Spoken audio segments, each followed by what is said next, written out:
Donc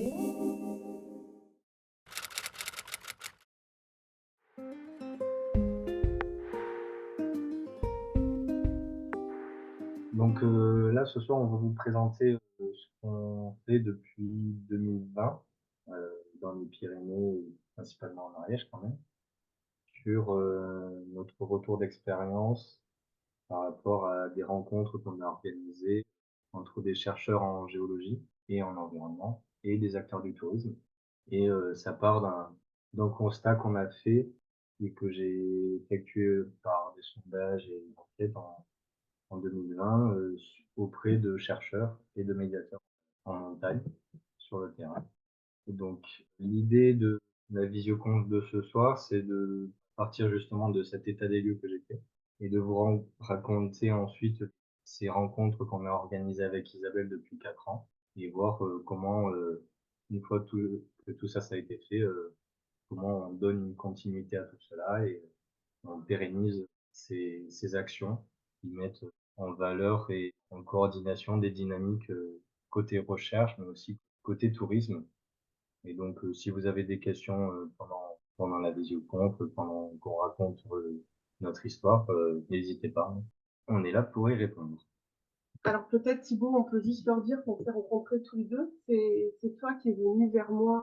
Le début de l'histoire, j'intervenais justement sur une formation sur le terrain pour des étudiants qui étaient en prépa à Fermat et voilà, Thibaut il faisait partie des participants. On avait fait une journée de terrain sur les Pyrénées-Orientales du côté de Yaux, sur la faille de la Cerdagne. Et voilà. À la fin de cette journée, Thibaut a pris mon contact et on est resté en lien. Il m'a relancé après. Et au cours de son cursus, il est venu me suivre sur une saison d'animation géologie, parce que c'est vraiment de l'animation que je propose. Voilà, et ça a été notre point de départ. Et puis après, il est revenu vers moi en disant il y a un état des lieux à faire sur la médiation scientifique. Et là, c'est grâce à Thibaut que j'ai pu rencontrer tous les gens et ses professeurs, ses enseignants de Toulouse, parce que moi, je n'ai jamais fait mes études sur Toulouse, donc j'avais un manque de lien avec le monde de la recherche. J'en doute pas plus. Et c'est ce manque de lien, justement, qui m'a mené à faire cette petite enquête que j'ai réalisée pendant L3. Je suis d'abord parti côté chercheur, auprès des chercheurs du JET et de l'Observatoire Midi-Pyrénées. Les points principaux que j'ai vus, c'est que les chercheurs, pour la plupart, ont envie de partager leurs connaissances. Ils sont ravis de raconter leurs recherches, ravis de discuter avec tout type de public, de grand public comme des plus initiés. Mais il leur manque du temps sur leur temps de recherche, sur leur poste et tout ça. Et il leur manque de structure, notamment tout l'aspect logistique qui peut être un frein quand on veut organiser des actions de médiation auprès du grand public. En plus de ça, ils n'avaient quasiment aucun contact avec des acteurs de tourisme ou des médiateurs scientifiques du terrain, que ce soit dans des musées, en montagne, ou même autour d'eux. Le dernier point qui semblait important pendant cette enquête, c'est que l'aspect vulgarisation, médiation scientifique pour les chercheurs n'est pas mis en valeur pendant leur cursus, leur carrière, alors que pour la plupart, c'est dans leur fiche de poste, hein, on met en valeur des recherches, le partage des connaissances, mais dans l'état actuel des choses, pour la progression d'une carrière pour un chercheur, l'objectif, c'est de publier, de créer de la connaissance, sans pour autant prendre beaucoup de temps à la partager, la mettre en œuvre. Voilà côté recherche. Et côté médiation scientifique, je me suis rapproché d'un réseau d'éducation à l'environnement. Ça s'appelle le réseau Pyrénées Vivantes, qui est un réseau transfrontalier franco-espagnol et andorran, qui parle d'environnement en montagne. Donc ça va de l'ornithologie, la biologie, tout ce qui est plantes. En fait, ils abordent toutes les problématiques en montagne, voire parfois même aussi un peu de sociologie. Mais la géologie, c'est quelque chose qui fait peur à beaucoup de monde. Pour la plupart, eu aucune formation en géologie. sur la formation d'accompagnateur en montagne, par exemple, il y a 1 journée, c'est ça? Oui, Oui, c'est ça. ouais, une journée qui est Maximum dédiée. 1 journée en général, si ce n'est moins. Et donc, ils n'osent pas parler de géologie. Suite à ça, j'ai fait un petit questionnaire avec un des sociologues de l'ONP pour demander s'ils avaient parlé de géologie pendant leur formation, si ils souhaitaient s'améliorer. Si vous voyez le camembert en haut à droite, là, c'est le souhait de tous de se former en géologie, que ce soit en paléontologie, que ce soit en formation des roches, de pétrologie aussi, de la paléontologie, de l'évolution du vivant. Ils sont aussi sur du glaciaire aussi. Quand on travaille en montagne, c'est quand même quelque chose d'assez important et qu'on voit au quotidien. Et donc, ils ont des besoins en connaissance sur des objets qu'ils voient tous les jours, les rochers sur lesquels ils marchent, les montagnes qui vont en face d'eux, tout ça. Mais ils n'ont pas les connaissances ou ils se sentent pas assez à l'aise avec ces connaissances-là pour pouvoir les raconter. Et c'est donc de ce constat-là qu'on est parti pour organiser des rencontres avec les chercheurs et les acteurs du tourisme pour se faire rencontrer ces deux milieux-là et créer une dynamique et une inertie de progression sur la diffusion des connaissances en géologie et du patrimoine géologique pour nous pyrénéens, mais ça peut être le cas partout en France et ailleurs. Et je pense que la géologie subit une image de la part des médiateurs scientifiques qui freinent à sa diffusion.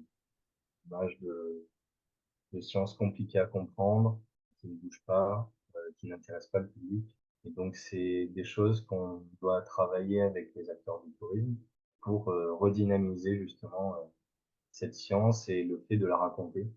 C'est une des chances de la géologie, c'est que c'est une science avec laquelle on peut raconter des histoires. Ça peut être un point d'accroche pour le public. Donc, on commence avec la première rencontre qui a eu lieu en 2020, qu'on a appelé un trésor sous nos pieds. Donc, lors de cette rencontre, qui a eu lieu sur 2 jours, à chaque fois, on essaie de faire des formations ou des rencontres de 2 jours ou 2 jours plus 1 jour pour avoir le temps de faire connaissance et d'avoir le temps d'assimiler les connaissances. C'est quelque chose qu'on a appris notamment avec cette première rencontre. Là, on avait invité tout le monde, les accompagnateurs montagne, les gardiens de refuge, les chargés d'office de tourisme. Et côté recherche, on avait rassemblé 8 chercheurs, que ce soit des paléontologues, des personnes qui travaillent au laboratoire Lafara.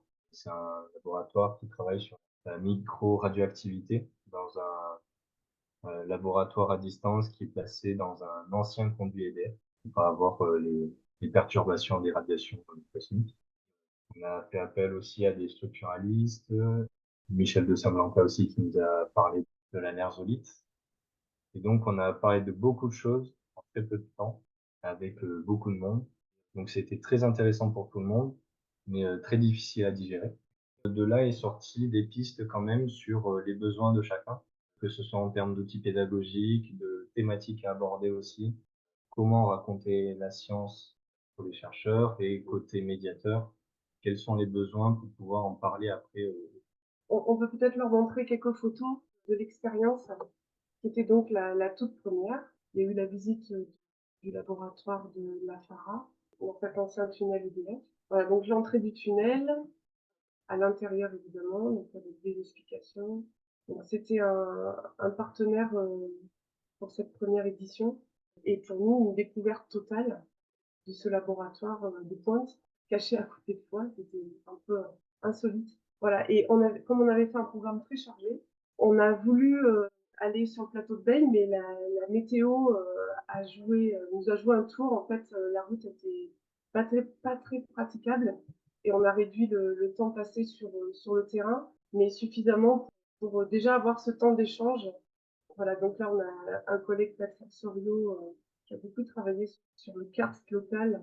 Voilà, il y a un échange avec d'autres médiateurs. Alors là, c'est Pierre Bonnet de l'association Morène qui travaille sur le suivi des glaciers. Donc il y avait un gros échange sur la géomorphologie. La neige était là, présente. On s'est amusé à faire des petits modèles analogiques avec de la neige pour faire des plateaux et des vallées.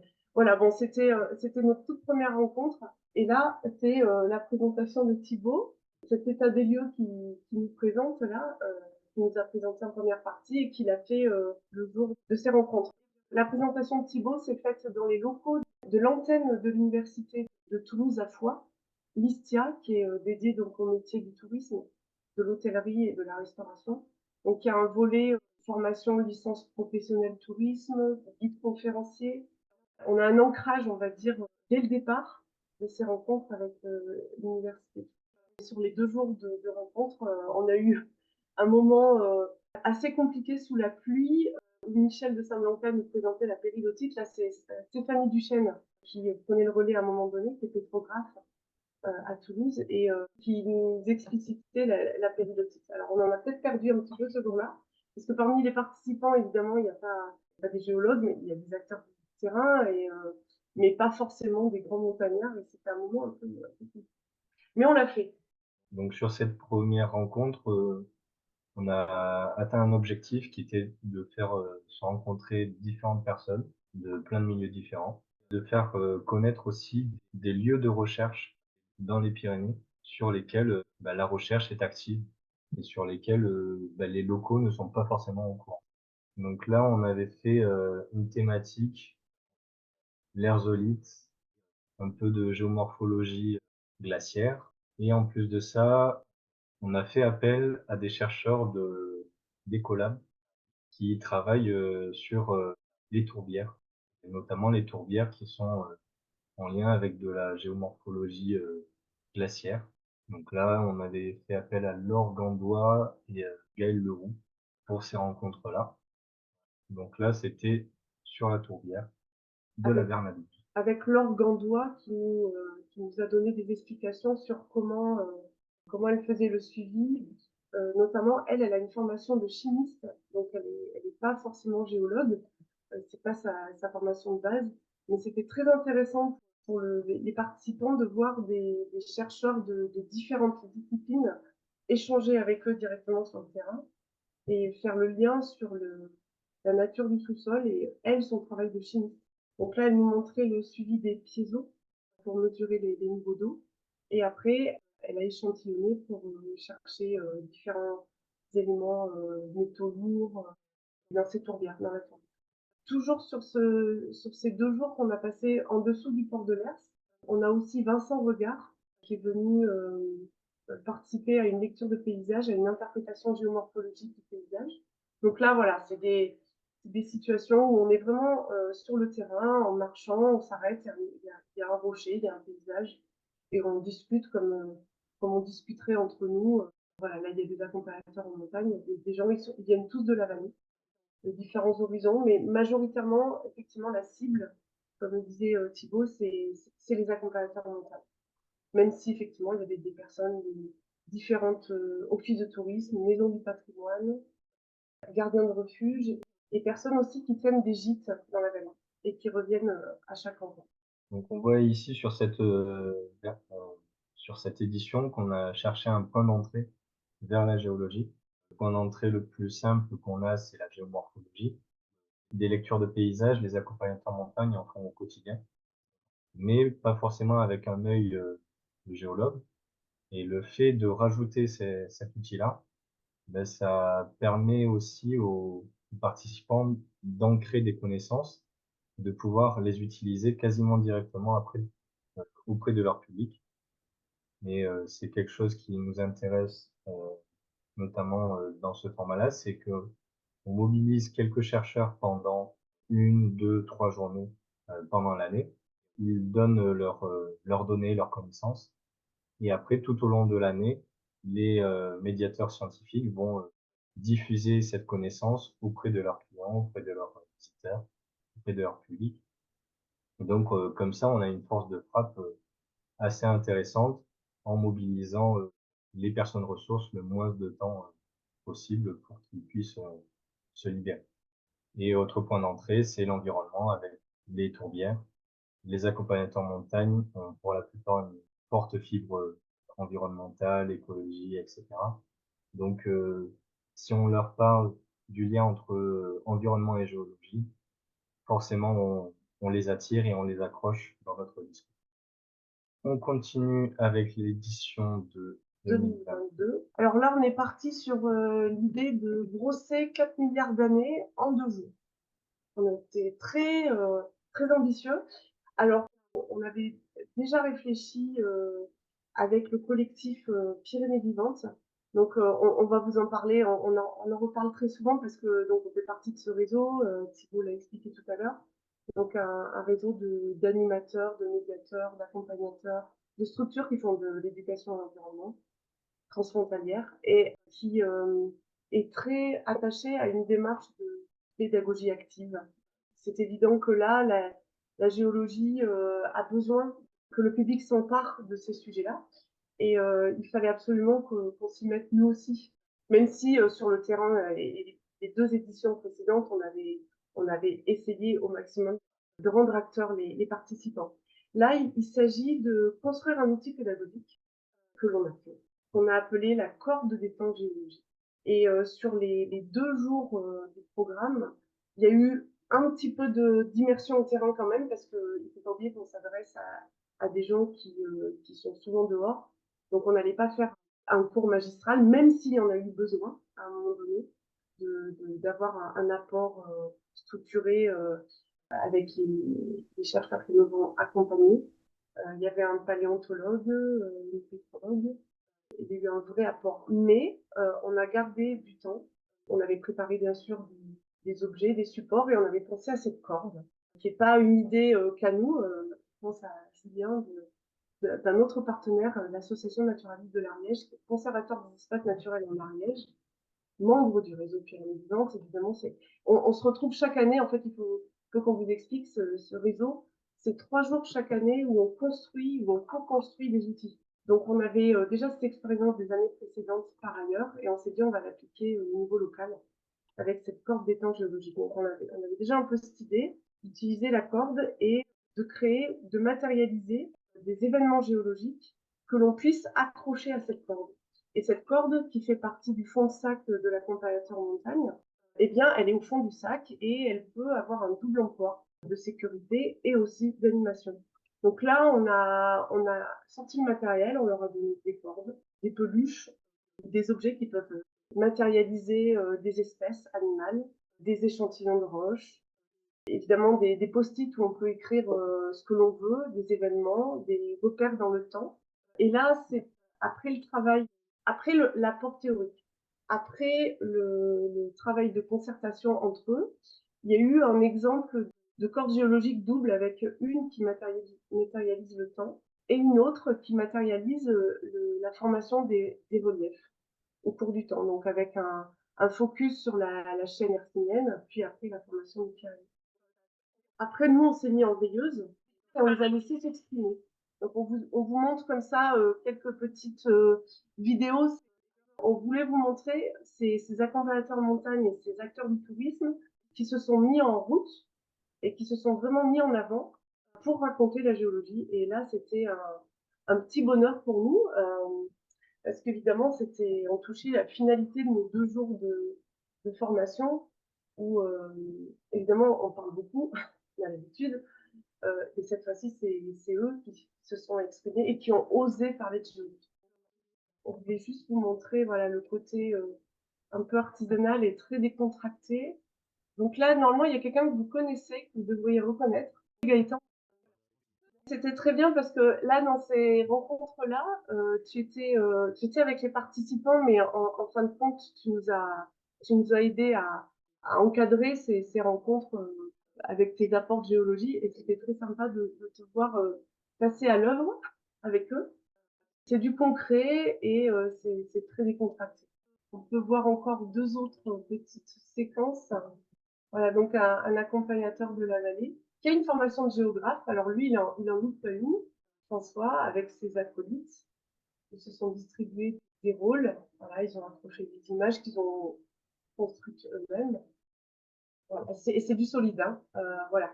4 milliards d'années, ça doit s'accrocher dans les arbres, ça peut s'étaler par terre. Et l'idée, c'est que dans tout ce contenu, parce qu'évidemment, vous êtes bien placé pour le savoir, tout ça, c'est très complexe, mais c'est qu'ils puissent se lancer. On avait identifié 3 thématiques, une sur l'évolution de la vie, une sur la géotectonique, la mobilité des plaques tectoniques, la reconstitution du planisphère au cours du temps, et puis une troisième sur les orogenèses en particulier et celle des Pyrénées. Et pardon, une quatrième sur la morphologie actuelle et le climat. Donc en fait, on peut cumuler différentes approches avec le même outil et développer, faire un focus, un zoom sur un élément que l'on veut mettre en avant. Donc ça, c'était l'édition 2022. On s'est pas ennuyé. À chaque fois, je sais pas si on l'a dit au début, mais il y a une vingtaine de participants et presque une dizaine d'intervenants, que ce soit des géologues ou des médiateurs, alors que ce soit Thibaut, moi-même ou les collègues de l'ANA, l'Association naturaliste de l'Ariège, conservateur des espaces naturels, qui sont très au point sur la médiation et sur la pédagogie. La dernière édition, c'était celle de cette année, 26-27 juin, c'est clair comme de l'eau de roche, dans la vallée d'Orlu, qui est aussi un site que Thibaut anime depuis que tu as pris le poste au CESTA. Et comme le CESTA, donc le CESTA qui est, alors peut-être je te laisse présenter, il y a quand même l'ouverture de Talcanéo, C'est ça. Donc, le CESTA, c'est les services d'exploitation des sites touristiques de l'Ariège, qui s'occupent de la plupart des grands sites touristiques ariégeois, comme le château de Foix, la grotte de Naume notamment, et qui vient d'ouvrir en 2023 deux nouveaux sites sous l'appellation des vallées ingénieuses, Talcanéo et Muntanéo. Donc Talcanéo sur la carrière de Talc de Trimousse, avec un nouveau musée et un discours co-construit avec Chris, qui exploite la carrière, et Muntanéo, qui est un musée sur la montagne, notamment la réserve naturelle d'Orlu, et l'hydroélectricité, avec la centrale qui est juste à côté. L'idée pendant cette formation-là, c'était de faire en lien avec l'ouverture de ces deux nouveaux sites, de parler de ressources, de géoressources, que sont à la fois le talc, mais aussi l'eau. Sur 2 journées avec une nuitée en refuge, on a parlé de cette ressource qui est de plus en plus critique, et on a fait venir des chercheurs, et notamment un chercheur hydrogéologue qui fait de la télédétection un peu partout à travers le monde, et qui a parlé face aux participants de cette ressource en eau, comment fonctionne la ressource en eau en montagne, comment fonctionnent les réservoirs d'eau en montagne, le fonctionnement hydrométrique aussi de la montagne avec la fonte des neiges, les précipitations, etc. Donc c'est un sujet qui a beaucoup intéressé les accompagnateurs montagne qui sont venus, pareil, pour une vingtaine, là, nous écouter. Et comme c'était l'ouverture de alors de Talcanéo d'une part et la réouverture du site touristique d'Orlu, qui a été requalifié et donc qui s'appelle maintenant Muntanéo. Avant c'était l'Observatoire de la montagne. Donc c'était déjà une destination touristique, enfin c'est une destination touristique de longue date. En fait, avec Thibaut, on s'est dit c'est l'actualité du lieu. Donc cette année, on va faire les rencontres sur les sites qui sont concernés par ces ouvertures d'espaces touristiques, enfin, muséographiques touristiques. Donc en fait, on a quelque part, oui, il y avait une intention de focus sur ces lieux où Thibaut allait démarrer son activité. On tient beaucoup à ce format sur 2 jours parce que ça permet une véritable immersion. On se coupe un peu du monde, surtout quand on va au refuge d'Anvaïs. Il y a pas de téléphone, il n'y a plus rien.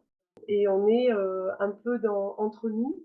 Il y a de la convivialité, bien sûr, évidemment, et il y a une sorte d'intimité avec ces chercheurs qui s'instaurent, même si, effectivement, parfois ils travaillent sur des images satellites. Mais on a réussi, avec l'expérience des accompagnateurs montagne en présence, on a réussi à faire le lien entre son travail depuis le ciel et le terrain et la lecture géomorphologique du site.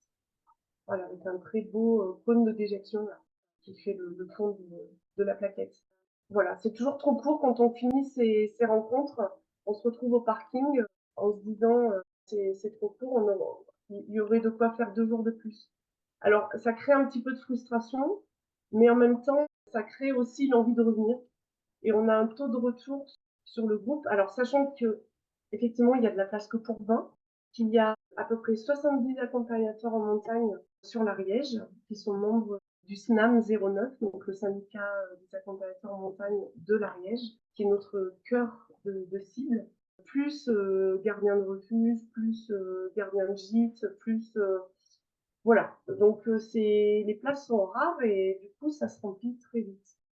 Et là on se dit on a créé un précédent et on aimerait bien donner une suite, pérenniser ce concept qui est du coup ancré dans le territoire et qui se fait avec les gens du lieu.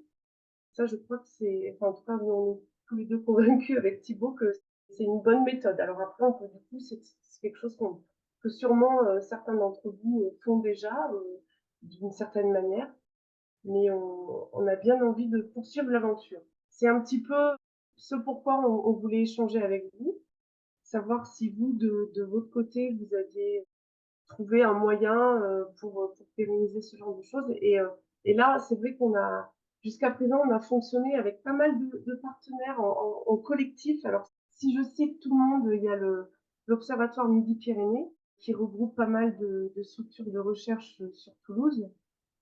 C'est Thibaut qui les connaît mieux que moi. Mais il y a aussi un partenaire historique dès le départ, évidemment, c'est Imeris, qui est le propriétaire des talcs de Luznac et avec lequel il y a un lien fort parce que, alors là, c'est un lien personnel que j'ai pu tisser avec eux depuis 15 ans parce que j'encadre des sorties pour les écoles de la vallée, notamment 2 écoles qui sont à Luzenac et à Montferrier, de part et d'autre du massif de Tarbes de la Carrière. Donc ça, c'est le partenaire incontournable qui a financé, enfin, depuis 4 ans, qui nous finance une partie de ces rencontres.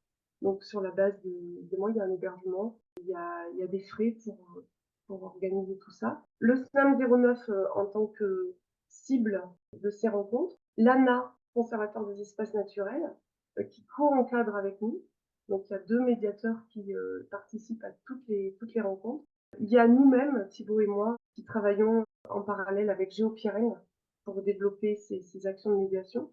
Et alors Pyrénées Vivantes, puisqu'on est membre de ce réseau. Et puis maintenant, bah, la communauté de communes qu'on essaye d'embarquer dans l'aventure. Et le CESTA, qui est maintenant un acteur de la vallée. Alors le CESTA, jusqu'à présent, qui, comme disait Thibaut, s'occupait beaucoup de sites touristiques comme le château de Foix et le parc de la préhistoire. Donc depuis cette année, avec le travail de Thibaut, fait du géotourisme. Le géotourisme en Ariège, en fait, au tout départ, ça reste la carrière de Talc, qui a toujours fait visiter sa carrière. Alors toujours, peut-être, j'ai pas la date des premières visites Depuis de les années carrière. 90. Depuis les années 90. C'est un site incontournable en Ariège, qui rapporte beaucoup d'images au territoire. Et c'est vrai qu'on s'est rendu compte que beaucoup d'acteurs du tourisme connaissaient très très mal la carrière de Talc, déjà, qui est un monstre géologique à l'échelle planétaire. Voilà. Donc ils savaient, ils avaient tous en tête que c'est la plus grande carrière de Talc du monde, qu'il y a des minéraux et des volumes et des dimensions qui sont exceptionnels, mais ils n'avaient pas le tenant du pourquoi. Voilà. Donc c'est un peu pour ça qu'on fait tout ça avec Thibaut. Et on vous cache pas que on se pose la question comment financer ces actions dans la durée. L'année de la corde géologique, on a pu bénéficier d'un financement POCTEFA grâce au soutien technique financier de l'ISTIA, donc à l'antenne de l'université Paul Sabatier à Foix. Et les 2 premières années, on a eu Imeris qui nous finance une partie. Il y a eu l'ONP la première année. Mais la dernière année, enfin l'année 2023, c'était un peu, on a fait avec les moyens du bord. On était un peu juste financièrement.